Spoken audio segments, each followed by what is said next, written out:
got everything set up. I'm a little running behind. The bathrooms were busier than they usually are. Ooh, does this light have a update? Are you gonna make it work better? Sure, let's update that light. Can you hear me? I gotta update the YouTube chat link here. But I tell myself I've gotta like use the bathroom before I stream, and the one right outside my door was busy, so let me edit this. Walk down the hall, and those were busy too.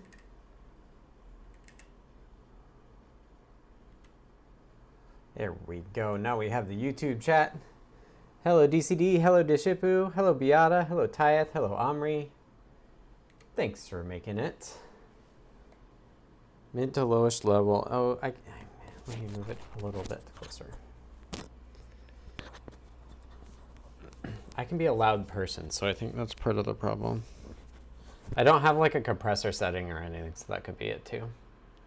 Hello, light. I have a lot of trouble with this light, so firmware update failed, something went wrong. Great. It blinked. And it blinked again. It's okay. I will not play with it again. Hi, VP Tech Ops. So, hello everybody. I think I'm ready. I think I'm ready to go. Hello everyone, my name is Scott. I work on CircuitPython for Adafruit. Adafruit is an open source hardware software company based in New York City. I work remote. I live in Seattle here. You can see this is the window cam. You can see it's a gray day here in Seattle. It means it's warmer though, which is nice. I do have the window open a little bit just because it was actually kind of warm in here. And yeah, so I work on CircuitPython. CircuitPython is a version of Python designed for microcontrollers. It's meant to make it really easy to get code running on little tiny devices that are little tiny computers. They're inexpensive. They're great for doing all sorts of like little control-y things. So making motors spin and lights blink and making little displays work and stuff like that. So that's a little bit about Adafruit and CircuitPython. This is a deep dive. They used to run 2 hours, and now I'm making it only an hour or so. I would say at least an hour, so 2 to 3 p.m. Pacific time. And it's usually just about what I've been working on. So the last few weeks we've talked about CircuitPython 2026 and some of the Zephyr work I've been doing. And this week I've been back to Zephyr. I was doing some Yodo hacking as well, which I've not gotten back to. But really working on Zephyr, and I've been watching a ton of videos about, oh, I should say for deep dive as well, if you have questions that you think I can answer, feel free to ask them either in either chat. So we have, in the middle is Discord. So you can go to the URL adafru.it/discord. Join there. That chat lives longer than the stream. That's why we have it. The bottom one is YouTube. And so if you have questions about that, you can, or I'll take a look at either one of those. I don't have the restream one pulled up right now because I was running a little behind. So yeah, I've been watching a lot of videos about large language model coding agents, and really a lot of thoughts about how they are going to change the game, the software engineering game. And it's been really interesting to me to think about how my workflow is changing. And yesterday, I tell you, I had that day where I saw the light. Like I felt like I got a lot done, what I've been working on, or one thing that they say about getting LLMs to work well as a development process is to make sure you have a feedback loop. So in software, that can be screenshots to see what the page is. They are also, if you do web stuff, there's like web automation frameworks that can be driven directly by an LLM as well. I'm actually starting to experiment with like plugging in a board and having an LLM interface with the board directly. I did that briefly yesterday, actually. It was kind of interesting. I said, hey, I plugged in this board and it has this device. Just use that to make sure that it behaves correctly, to make sure that it works the same way as an emulator. So in order to get that feedback cycle for circuit or for CircuitPython development, Zephyr CircuitPython development, I discovered that Zephyr has this native simulator. So what the native simulator is it compiles all your project code for your computer. So in this case, like my AMD, and then it lets you run it. But you don't have to change all the Zephyr APIs. Either they won't work or there's an emulator behind them. So like if we do UART, there's an emulator for the native simulator that then connects it to a pseudo terminal so that you can connect to it, which is super cool. And I've kind of like had this holy grail of like being able to do a lot of like integration tests without having to do it on device. And because Zephyr provides this, Zephyr provides this like device abstraction layer, and they can put an emulator behind it, and our code stays the same. That's still pretty cool. Taya says, I had the Nordic PPK2 doing device under test, brownout testing, rapid Python API loop with serial logging, looking for the intermittent error. It was super cool. Yeah, I've definitely had those moments. Today was not one of those days. Yesterday was one of those days where I felt like I had like 3 different agents going at once, and like they were all like making progress, and it was great. The thing is that like if they don't make progress, they take more of your attention. So I've been trying to set up the native simulator because it's awesome, and I still want to do it. But today I was trying to get Bluetooth Low Energy simulation working. So native sim is created by somebody at Nordic. Nordic is great, and they're really good. They have good software engineering practices. And then built on top of native sim, they have what's called Babel sim. And it is pretending to be the air, kind of, right? So it's transferring BLE messages between one device and another. So you can run 2 native simulators with the bsim backend for BLE. They talk to each other over bsim, and now you can test BLE all on your computer. And that is like really what I should be working on, is getting BLE and Zephyr working. But I said like, hey, like if I can get native sim working, I can do this iteration loop, and I can have LLMs like get that instant feedback of like, do the test work or not. Unfortunately, I couldn't get Babelsim working today.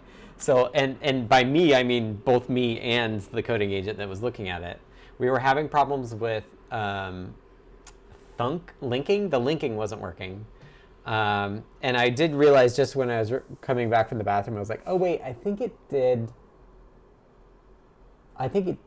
fix it, but it fixed it in a way that changed to bsim, and I didn't want to do that because I basically wanted to figure out why it works for other people and not for me. So I think I've left that for next week. I still do want to get it working. So I want to get networking working, I want to get USB working, and I want to get BLE working. And I also want to be able to test like all of our different workflows using tests. So that's my like goal. And then I also want to be able to test like all the different hardware modules. So I already have Blink testing. So that's what I was doing yesterday is you do digital in out, digital IO, and you set a pin, and then you can verify that the pin toggles. So I had to add additional tooling to the Zephyr emulator to like output what happens on a pin, and I'm going to show you that in just a moment. But Hamslab says, I'm doing an experiment with AI coding. I'm using anti-gravity to program a Wio terminal from seed to work as an IR remote for my TV, and I'm impressed with how it's going. I got it to draw the buttons on the display using LVGL and use the joystick thing to enter digits and other controls. I'm about to use a flipper 0 to read the codes from the remote. I'm close to having a working IR remote without writing any code. Nice. Yeah, so I think thinking about it like that, getting that feedback loop is really important. So the way that I'm doing it with these tests is I'm changing it so that we can get traces. So let me show you. Go to the desktop. So this is Perfetto. So this is a viewer that I've had my eye on for ages. And I'll just open the Chrome example here. So this is more for like execution tracing, but the nice thing about it is that it has counters. So if we just look here, oh, and it lets you select. So this is my beef with this. So I've always seen this thing, and they say on the homepage that they want you to like use the keyboard to. I can't use it, and I crashed it. Anyway, it doesn't work the way that I expect. It's not like Salier where I can just use the mouse to drag it around, and it drives me bonkers. But you know what what LLM agents are good at and was good at? Changing it. I checked out the Perfetto source because it's open source, and I said, hey, make the UI, click and drag. So I now have viewtrace.dev because this is the most money I spent for this thing. And so I can click open Chrome example. This is my fork, but I have the mouse drags for you now, and I can zoom in and out using it does vertical scroll as well, I think. It's doing both, and I've got to figure out what.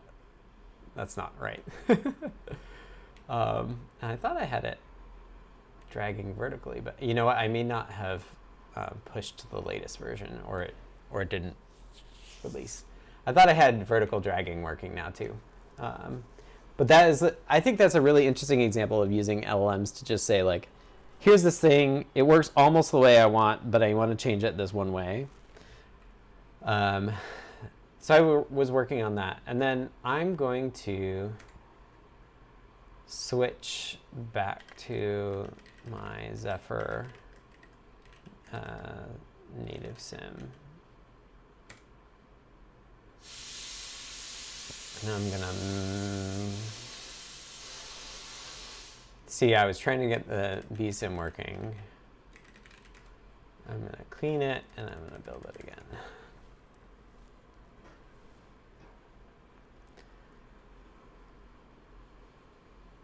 What hardware are you capturing with? So that was just an example Chrome trace, but here I'm running a simulator and then capturing the simulator. Yeah. RS Bone says, I have a USB logic tracer. I should connect it to codex. Yes. I was thinking about this because I got this Jumperless. This Jumperless, I think, is kind of like, could be very cool. I don't know if I talked about this already. So it's a breadboard, but you can program. It's got literally a bunch of analog muxes that can connect it all. So you don't actually need you don't need wires. You can just poke it with the probe here, and it can tell what all these pads here allow you to say connect this to this, this to that. This is super cool, and I think it could be really cool if we use it in an automated way. But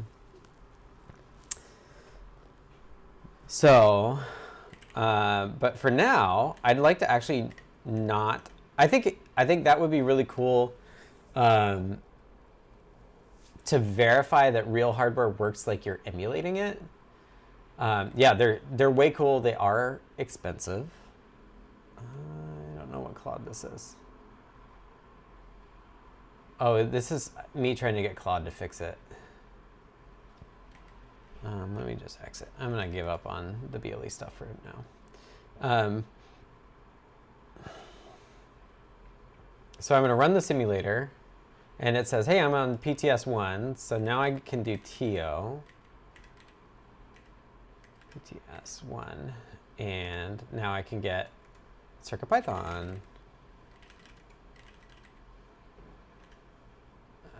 I can do board I squared C. Oh, and you can't see me because my window's a little too tall. And then I can do try lock and scan. Hey, and it found something. So there's an emulated I squared C EEPROM on here, which is cool. So unlock. And now I can just, so this is the serial, and if I control C here, I have a couple flags here. I say, hey, output the trace to here. -RT says, hey, run in real time. So the nice thing about the simulator is it has its own notion of time. So you can tell it like either be real time or not be real time. You can actually connect this simulator up to like a Bluetooth dongle on your computer and do live Bluetooth that way as well from the simulator. But I'm thinking like doing it isolated in Babelson would be nicer. So, and then this wait UART just says like, don't start the simulator until the UART's been connected. Just makes it easier that you get all the output. And yeah, these jumperless are like, yeah, what is that called? So the jumperless has an RP 2350 on it, I think. I think it's 2350. And they have like it built in that it can act as like a basic logic analyzer. So I was thinking it'd be really cool to be able to use it to do like verification of pinouts and stuff. So here, I just ran the simulator, and now I should have this CircuitPython perfetto trace file that I am looking at off screen, and I'm just going to drag it over to my viewer. So now we could see we've got different Zephyr threads, and then we have this emulated thing here. So this is UART. So now we can zoom in and see really tiny, this is me typing. I think it's me typing things. Maybe not. So we can see the UART traffic that's going between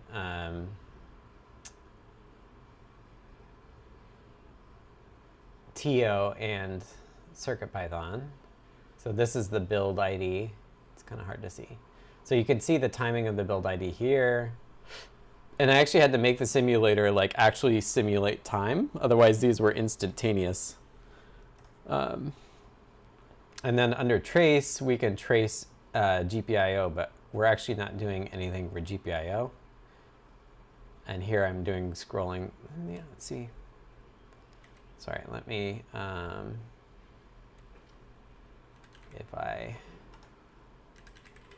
what the heck? Why are you so slow?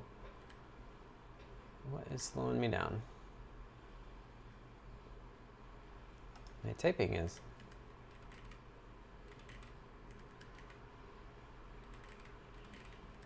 My keyboard having a problem? Oh, just not my day today. I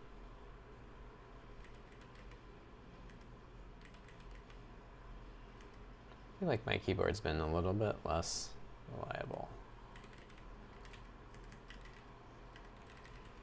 There we go. I did move like, there's a cable between the two halves, and I think it should have been shielded. I can do UI run dev server. And this should. Wow. Don't know why that's not nicely lined up.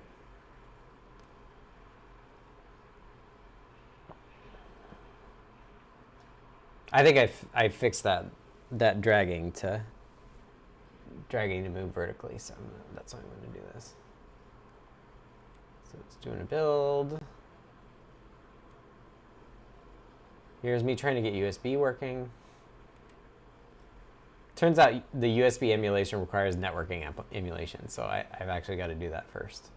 Okay, so we have a localhost version of this working.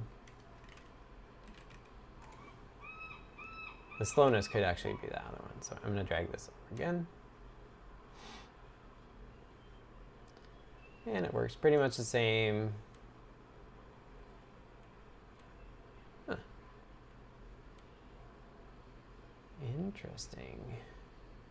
We are getting some. See, now I can drag. But my zooming is it's still scrolling. I gotta figure out how to make scrolling zoom the mouse wheel not scroll as well. But here we could see, I think these blinks may be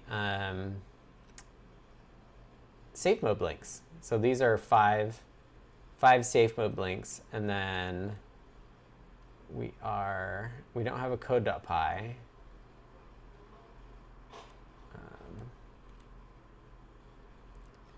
And then we're printing it out. Oh, that's so annoying.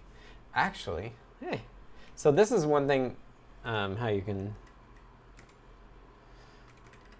come on, what is wrong with my, is this just like hosing me?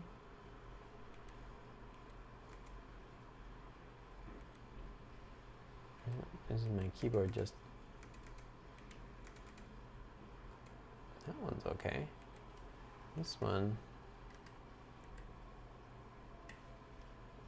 it's like this tab doesn't like me.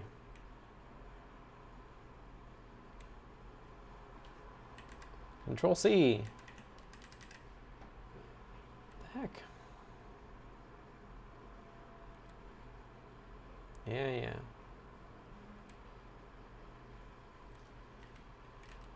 Give up on this.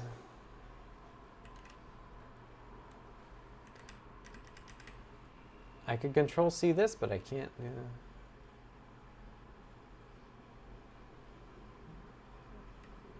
Close tab. Close program.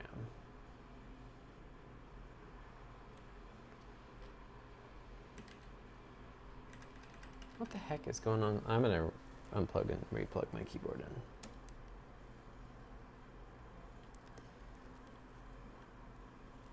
in. Could be my USB.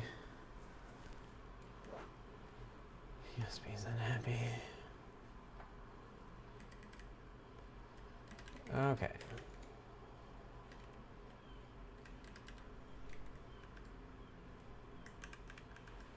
I don't understand. I don't understand. Like, I'm looking at my CPU usage and it's not very high, but it's like lagging like it's in bad shape. I wonder if it's the terminal.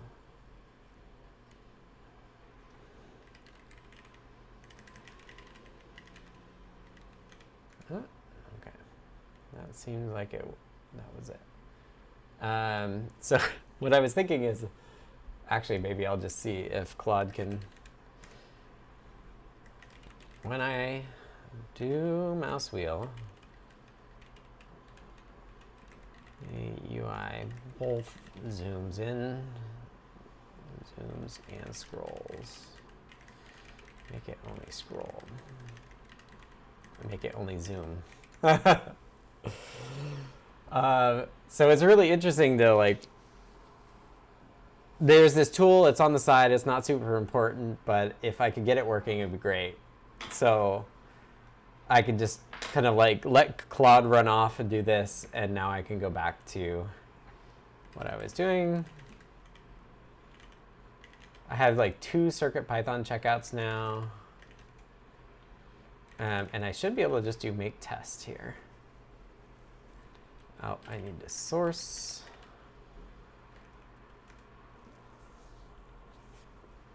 So I have some tests here now that run.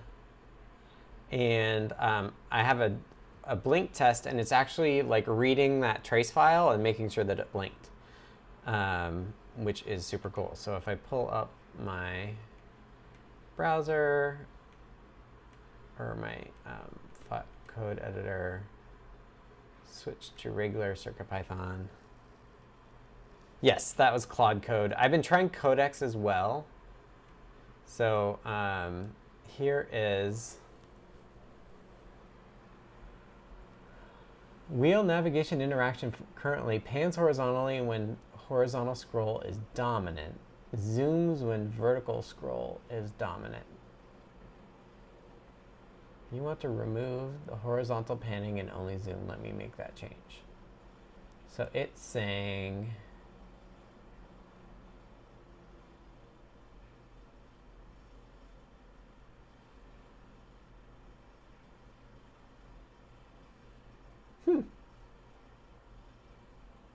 we'll see if that fixes it. It may not be enough.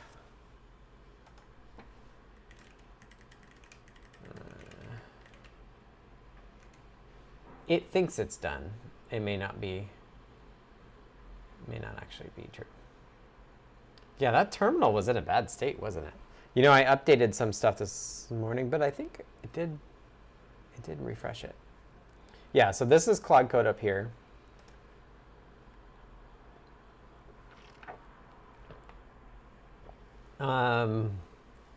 And let's just do a codex over here. The other one I was thinking about is I want to test digital in-out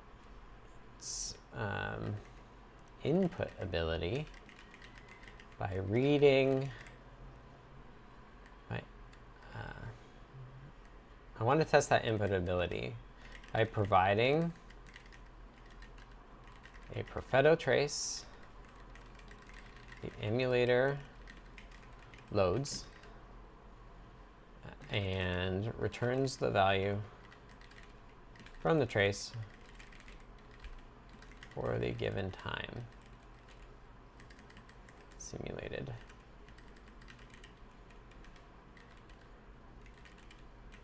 The test itself should construct the perfetto trace.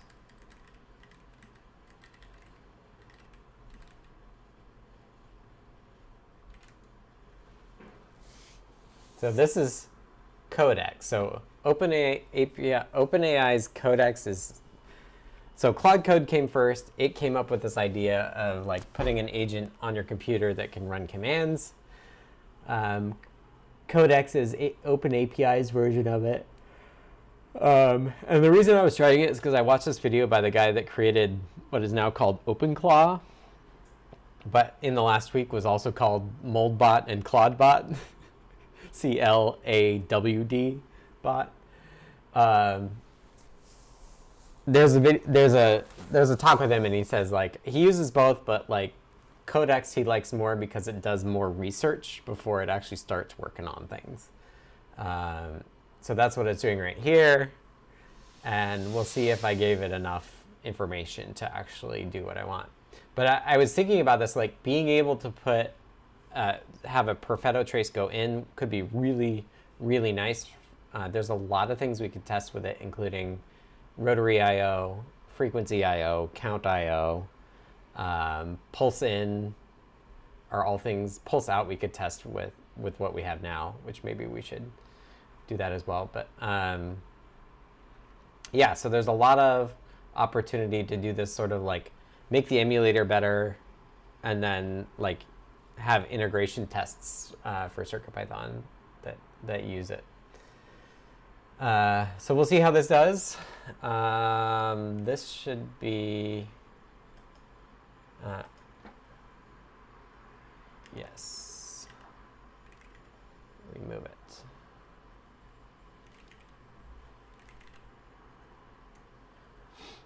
So this is Claude, the other one is Codex. They're from two different companies with two different models. Claude is set up to use Opus 4.5, which I think right now is the latest hotness. Codex is using GPT 5.2 codex. But see, it's still reading. It hasn't even started modifying anything yet. And I was in a clean branch. So I actually find myself doing this terminal and Sublime merge more than I do. So here we could see like the zoom change for perfetto already here. And then this is for the other CircuitPython one. So we can see that there's no pending changes here except the trace changed. So I'm finding the merge tool, the diff thing, more helpful than I am my text editor, actually. Although today I was like doing more text editing stuff because I tried both. I think I might have tried both Codex and Claude Code to see if they could figure out the Babel sim issue. Oh, now I see that I've got to interact with this. New audio device. Don't switch.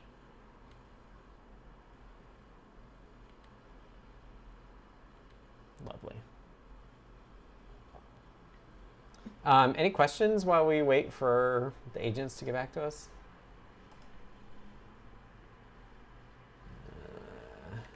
I'll just let it do everything. I generally just let it do everything because I've got it Git. It's in Git. So if things go awry or like it's easy for me to go to sublime merge and be like, these parts I don't actually want changed. Let me discard those changes, which is nice. Okay, so this is, let's see if it works now. I could actually have it run it too, but this I don't have like that full circle going quite yet.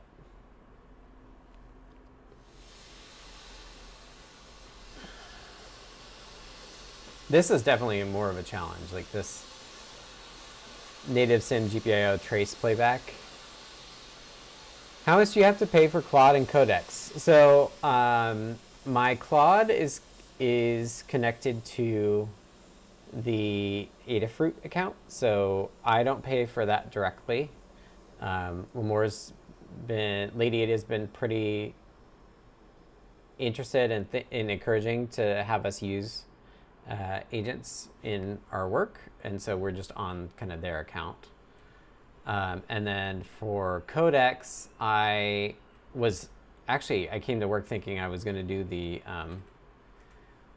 $200 a month plan, because I've like really learned that I'm expensive. Like my time is really expensive, and that's the context that Lamore has. So like even $200 a month, if it's like 2 hours of my time. So if I can have this subscription that's $200 a month and just like be trying everything with it, if I save 2 hours, I've like made my money back, kind of.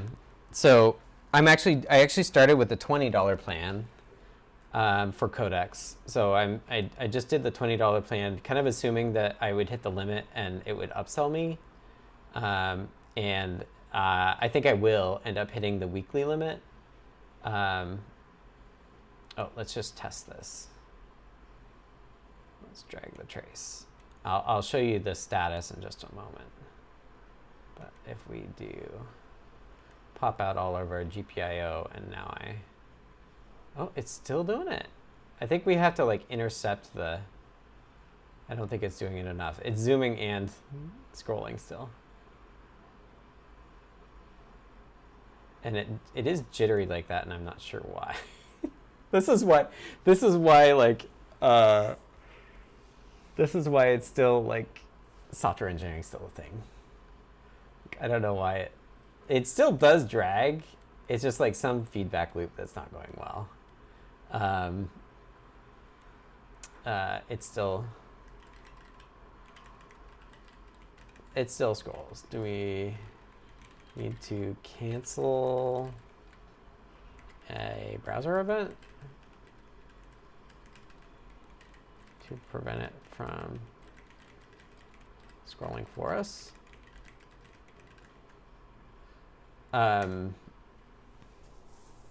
So yeah, I don't like, we'll see how it does.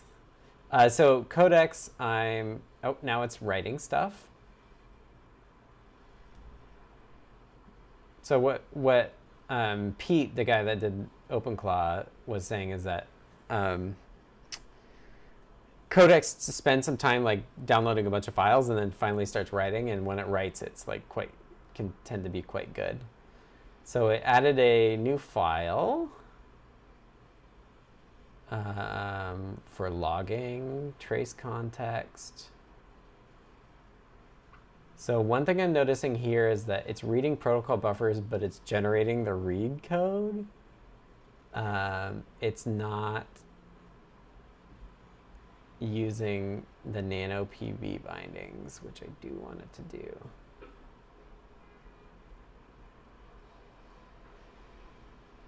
Parse trace packet. It's doing it all manually, which I don't want it to do. But it did add a different GPIO source.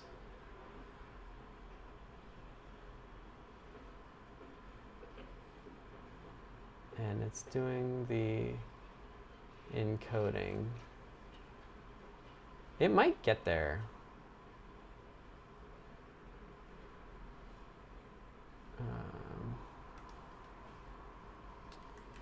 Use the nanopb for reading the trace file. Not for reading, but for parsing. Instead of doing it yourself.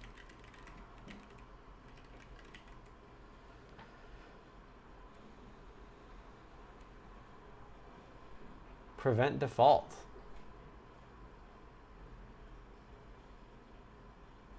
All right, that sounds promising. File change detected. It did incremental. Let's see, so yeah, there's your answer. So Claude I have set up to do API billing to the Adafruit account, and then codex I just did, and it's doing, hey, that worked. So now I'm not scrolling, but I can do drag. I can also drag the scroll bar to do it too, which is kind of how I would do it.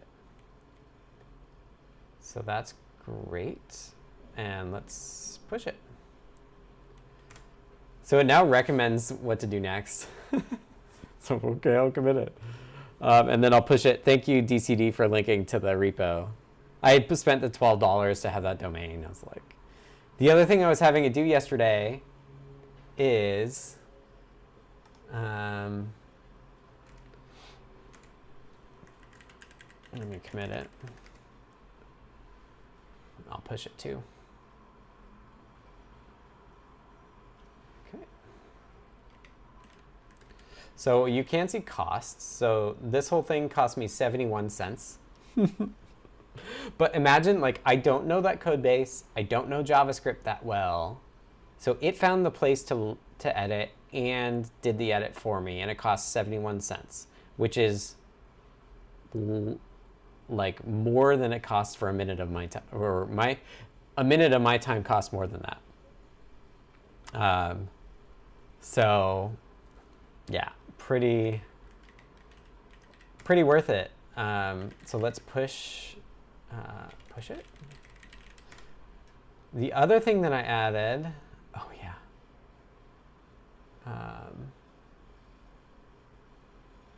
Please run tools format sources. This is why it wasn't pushed. Nice, but there's a tool for that. I missed that yesterday when I did it.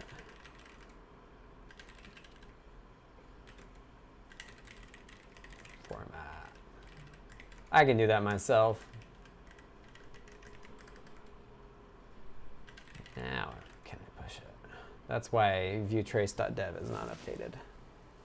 So that I failed the push check. That's funny. I'm used to it being a pre-commit check.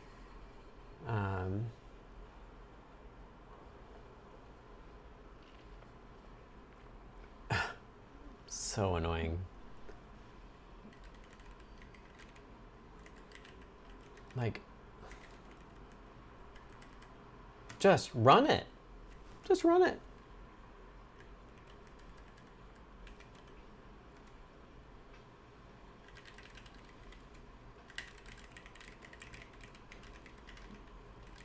So one thing that I had envisioned is that using this viewer for Salier files would be nice. So, and the nice thing is that like they've already got this like structure for tracing that like has different trace processors that all convert it to a standard format.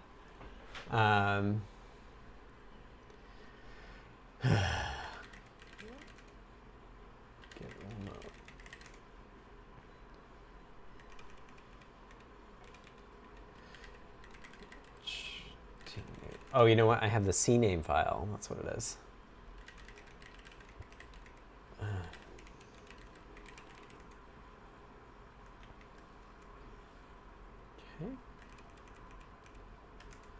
Because I made the domain work. Upgrade Claude for the context allowance while working on getting the WAS import together. Yeah, I was thinking about, oh, you know what I was thinking? Like, in a world where we have like a logic analyzer in a browser, which is where I'm going with the vtrace thing, like, it would be cool to actually run Python in the browser because like all the sigrok plugins are Python. But then again, like it wouldn't be hard for an LLM to generate, like, analyze this I2C thing. Bye, Hams Labs. Gotta run, but seeing your workflow and how you're integrating these models in your work is really interesting. Yeah, hopefully I'll be better at it.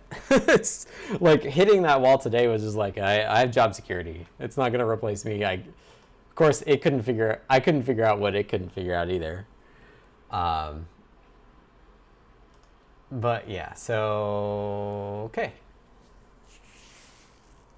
Now uses nanopb's helpers to walk the trace stream and decode. Add this to the existing GPIO emulator, not a new one. Like, I think there is an existing GPIO emulator already. Sorry. Any questions?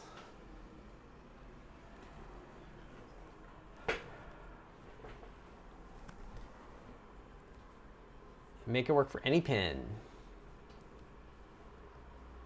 Okay, directly into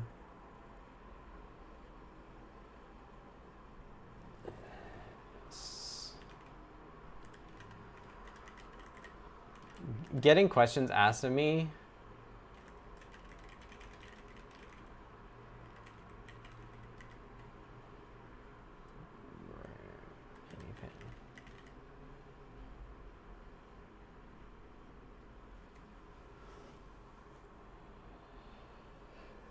We'll see. It'd be really cool to be able to test harness this though. But I think it set a flag for like which pin you want, which I don't want. I don't want it to do that. This is just saying like, hey, you formatted stuff. But it does work better. Oh, the other thing I was gonna check, and the reason that I haven't pushed, it's just like not that bad. I don't know exactly why it does that, if it rings a bell to somebody, but I wanted to look at, this can keep going. I want to run Python tests, PyTest. I'm waiting for it to complete it.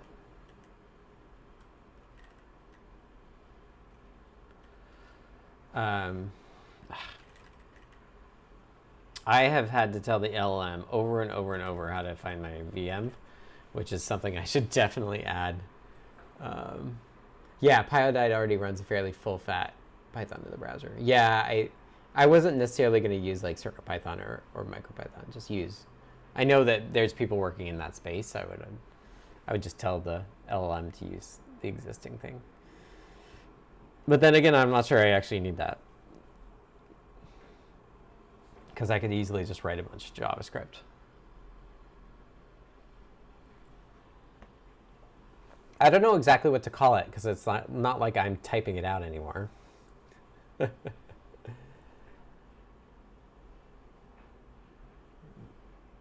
Prevent track indexing for efficient port lookup. It might be going off into the weeds. I'm not sure. The nice thing about having a subscription is that, like, I'm not really, I guess I'm using up my weekly quota. I do kind of like the interaction with Codex a little bit better, where it spends more time doing this. But yeah, I don't know. So what we can do later is we can review it using the diff tool. I wanted to check one test here. It had a test where it controlled deed. And before I left, I had it output counter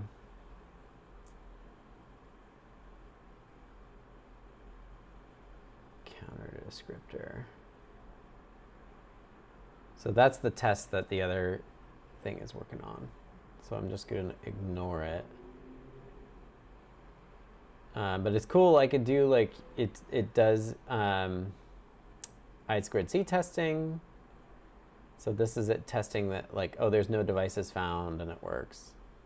And then here's a test that does the AT24, which is what's emulated.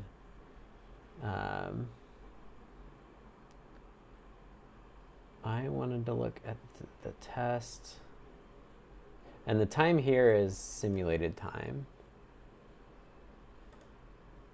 You mentioned nanopb. Is it part of CircuitPython? How else could it be used? So, not directly. It had already been used in Zephyr. And the way that I'm using it is the perfetto format that this browser is loading. It's kind of like its native format is a bunch of protocol buffers.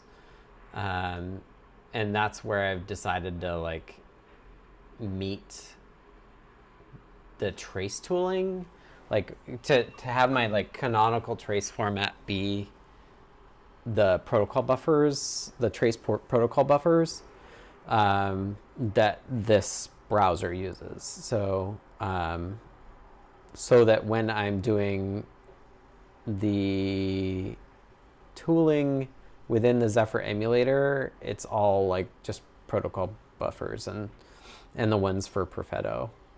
And then it's nice. You saw, I don't know if you saw, but there was an error where, like, it failed to import perfetto. So there's actually already, like, a Python package that knows how to load those protocol buffers. So I don't have to do necessarily any, like, build tooling on the Python side. I can just use the standard library to generate perfetto files, and then in the C code load them or write them.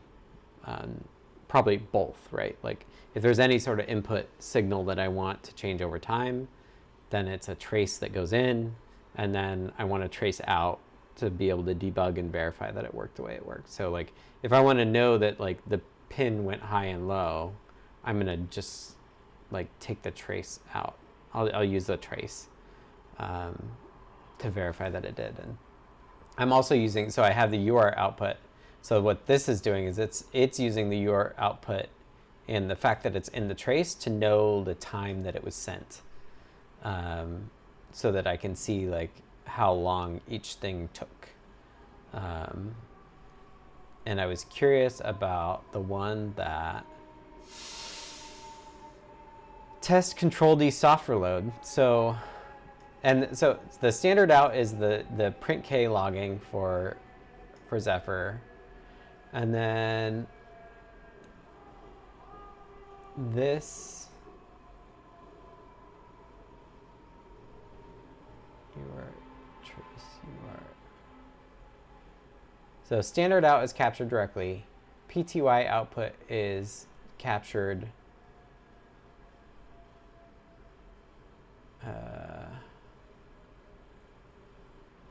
So it gets the PTY output, but it's not timestamped, so it also gets the PTY output through the UART trace. And test control D software load should be failing. It's passing. So I saw this test go by and I was like, I don't think that's right. So let's see if we can fix the test. So in ports,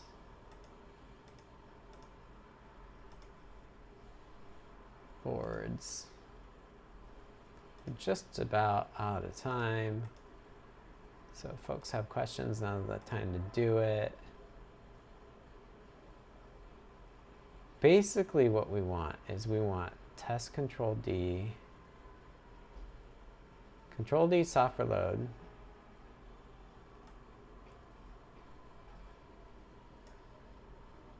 it says done is not in the output result or result.output count as first run. But we actually we just want to say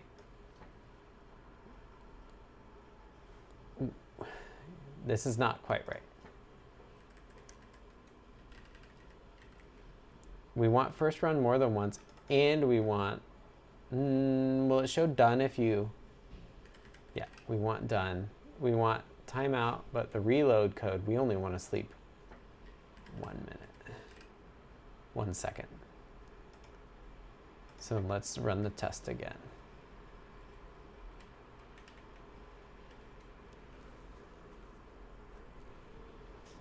I could actually run just the one test.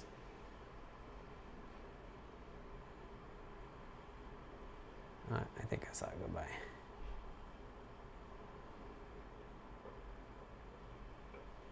Input for traces are failing. Control C soft decode. First run done, soft reboot. So that's our control D. And now we see first run and press any key to enter the REPL, which is what we want.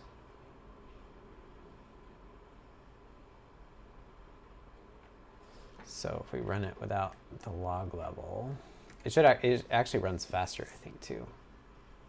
Inspecting the trace is a little slow.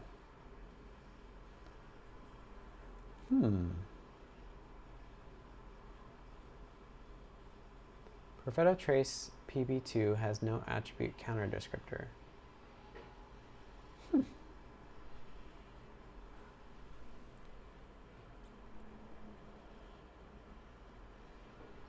That's just garbage that was done there. Do you have a paid version of Gemini for anti-gravity, or are you using the free version? Oh, that's to Hams Labs. Hams Lab Hams Labs did say that they've left, so they'll get back to you later.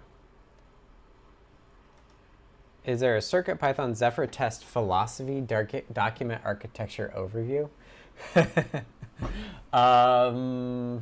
So I have not written tests myself, but I did.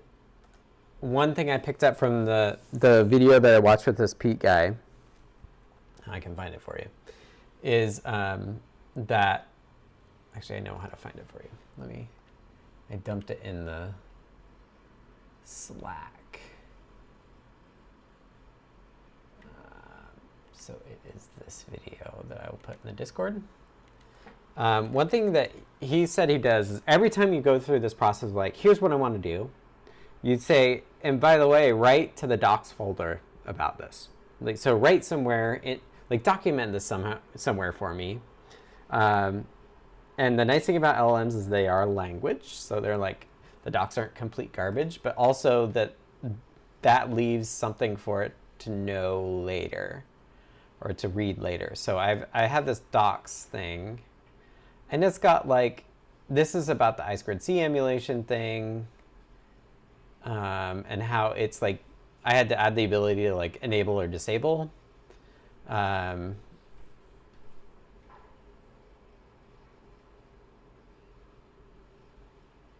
So it's not, and I had test ideas that I dumped here as well. So I guess I don't. I don't have a like super high level thing. You should just be able to run make test and it'll run it for you. But yeah. I want to test as much as I can automatically this way. Because like this video I just posted, it says I ship code, but I ship code I don't read. But the caveat is that they discuss about how it's done, and they know that they include testing a way for the LLM, the agent, to test that it works the way that you think that you've agreed that it should work. So like in this case, if I get this all set up and I have the ability to like hook or emulate these sorts of things, like if I can emulate digital input reading, right? Like if I can do that, then I can say, okay, I've set up this thing. Now I want to add rotary IO support. And it can say, oh, I'm going to like have this rotary encoder input that's going in, and then I can verify that it works the way that I think it should. So you're working at, like, if you think of a software stack, there's the like code.py here, and at the very bottom is usually a hardware, right? Like an actual system on a chip. But instead there's an emulator on the native sim.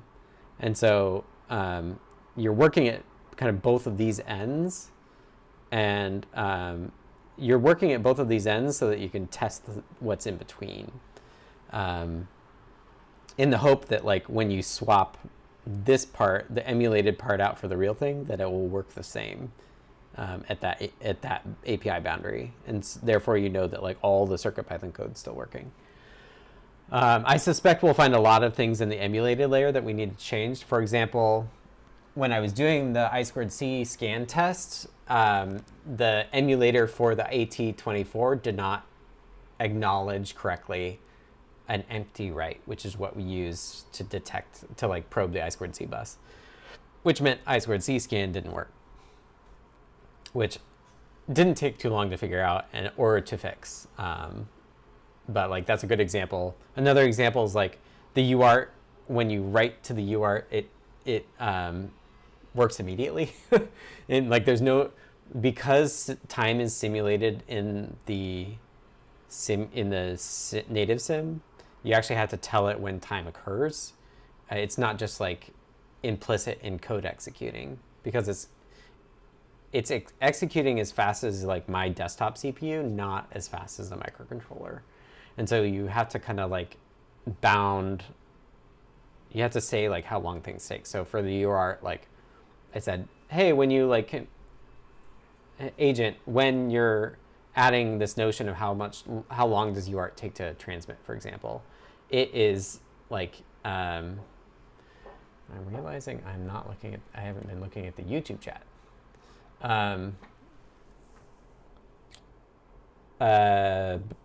Like use the configured baud rate to like emulate how long the transmit for the UART takes. Tyeth asked, do you ever open VS Code these days? Your open source contributions mean free Copilot. I have never been a VS Code user, so that's part of it. I'm using Zed, and I've tried some of the agent integration, but it's just not quite smooth enough for me. And I know I get Copilot, and that's where I started. I started on the like Copilot autocomplete, but I'm just not a VS Code person. That's part of it.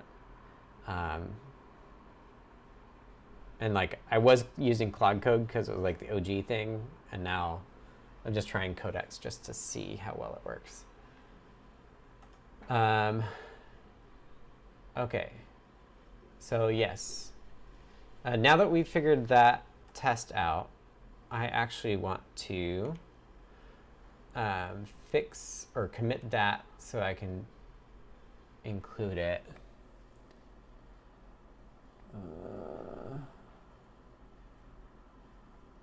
This has a lot more stuff in it.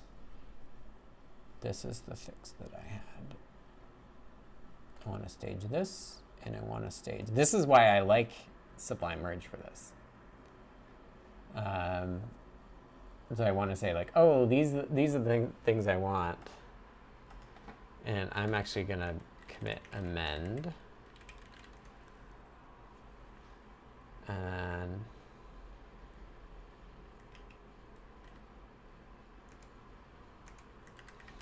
again I will sign my commit. So now I'm going to push Zephyr native sim.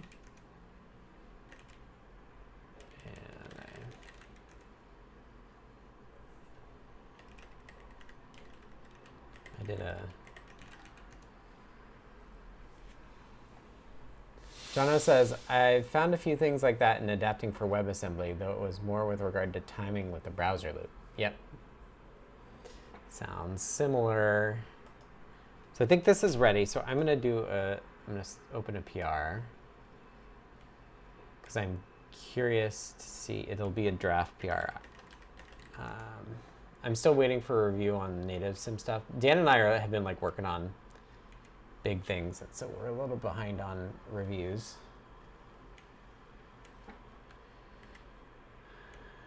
And Zephyr native sim tests. These allow us to emulate on hardware without changing what we interface with. And I'll do a draft because I want to run the CI and see how it does. And I'll look over the PR again. So I won't request a review yet, but I do want to kind of get that out there. And then I'm going to switch to Zephyr GPIO input test.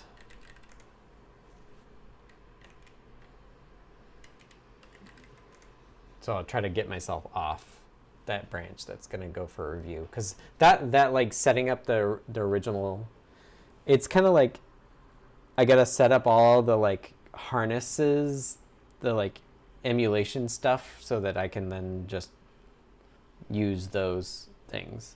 So that's why today I was trying to get the BabelSim working. So I could I just do Blink but with BabelSim, and then I can do like, okay, now implement BLE. Now implement BLE because I know like the simulator is all set up right. But it didn't work. So I'm gonna have to figure that out. Okay, that has been another. These deep dives go fast because they're only an hour now. Thank you all for joining me for this deep dive again and following along.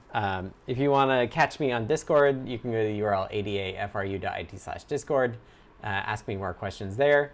If you want to follow along, you can always follow my GitHub. If you want to try CircuitPython, circuitpython.org. If you want to buy some hardware from Adafruit, who pays for my Claude and a lot more for myself, you can go to adafruit.com, purchase hardware there. I'm super excited to see. I actually had this idea of like, we might actually be able to switch everything over to Zephyr this year, which is quite ambitious. But like LLMs will be really good at converting boards, which I'm looking forward to. And I also thought that they could be really good for allowing us to generate the structures that are currently in Zephyr generated by macros at compile time.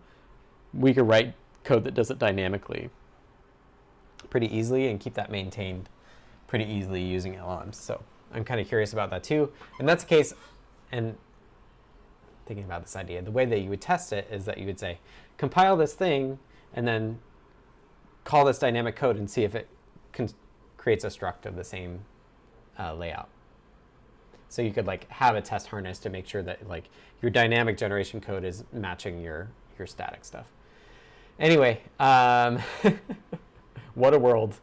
I know that it can seem like LLMs and agents are expensive, but it's definitely worth a try. And I've actually been quite surprised about how much I've been able to do on Codex with just the $20 a month. So I would say if you want to try Codex, you could start there. I don't know what the low Claude tier is. It might be $100 a month. Definitely worth a try however you can. Like the whole agent in a loop thing is really, really quite powerful. Anyway, thank you all. I think we're around next week. So have a great week, and I'll see you next week. I'll do the window. It is still gray out.